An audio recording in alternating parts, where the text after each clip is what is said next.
So আজকে সকালে আগেই বেরিয়ে পড়েছিলাম, দাদা আজকে বেরিয়ে গেল, তো ওকে স্টেশনে ছাড়তে এসেছিলাম। ছেড়ে আমার গাড়িটা আগের দিন গাড়ির নাম্বার প্লেটের ওখানে যে প্লেট পাতটা থাকে সেই পাতটা ভেঙে গেছে ঝালাই থেকে। তো আমার সেই সানডে মানেই তো আমার গাড়ির গ্যারেজ, কিছু বলার নেই। তো এসে আবার গাড়ির গ্যারেজে সব ঠিকঠাক করা হচ্ছে। তো আলটিমেটলি আর কিছু ঠিক করা গেল না। তো পাশে একটা ঝালাইয়ের দোকান আছে, এই দোকানের কাকু এখন ওটা নতুন করে ঝালাই করে দিচ্ছে। তো যাই হোক, সব সেট আপ হয়ে গেছে। তো বাড়িতে এসে মা বললো আজকে একটু চিকেন স্যুপ করতে, বাবার জন্য লাগবে। বাবারও শরীরটা তো ভালো না, আগের দিন সব কিছু উটিপটি হয়েছে।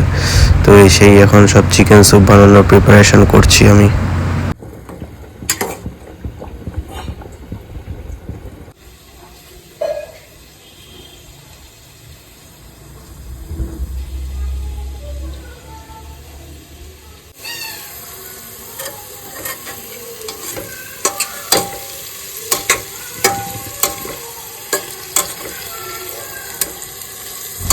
সব ভাজাভুজি কমপ্লিট।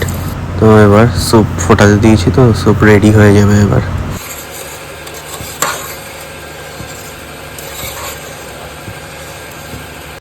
তো আজকেও শরীরটা খুবই খারাপ, বিকেল থেকে আবার আজকে জ্বর এসছে।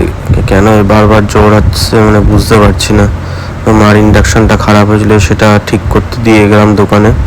আর বাবার এই ওয়াকার কিনতে বলেছে ডাক্তার, তো এই ওয়াকার এই দুটো কেনার জন্য একটু বেরিয়েছিলাম জাস্ট। সো গাইস, কাজকর্ম সব মিটে গেছে, শরীরটাও ভালো না আজকে, এখন আবার জ্বর মতন আসছে। গলা ফলা আবার সেই আগের মতন ভার হয়ে যাচ্ছে, কেন জানি এটা বারবার এরকম হচ্ছে। তো আর এমনি যা গরম পড়েছে, আর মানে পারছি না, ভালো লাগছে না একটা ফোটাও। তো আর কি বলবো, এখন ঘাড় মাথা সব যন্ত্রণা করছে মারাত্মক। তো বেরিয়েছিলাম, এই কাজগুলো ছিল, বাবার এইগুলো সব নেওয়ার ছিল, ওয়াকারটা, তারপরে মার ওই ইন্ডাকশনটাও খারাপ হয়ে গেছিলো, সেটাও ঠিক করাতে নিয়ে গেছিলাম। তো ওই এখন বাড়ি আসলাম। তো আর কি এখন, সো টাটা, আবার কালকে দেখা যাক, কালকে আবার কাজে বেরোনো আছে, জানি না কী হবে কালকে। সো টাটা আপাতত।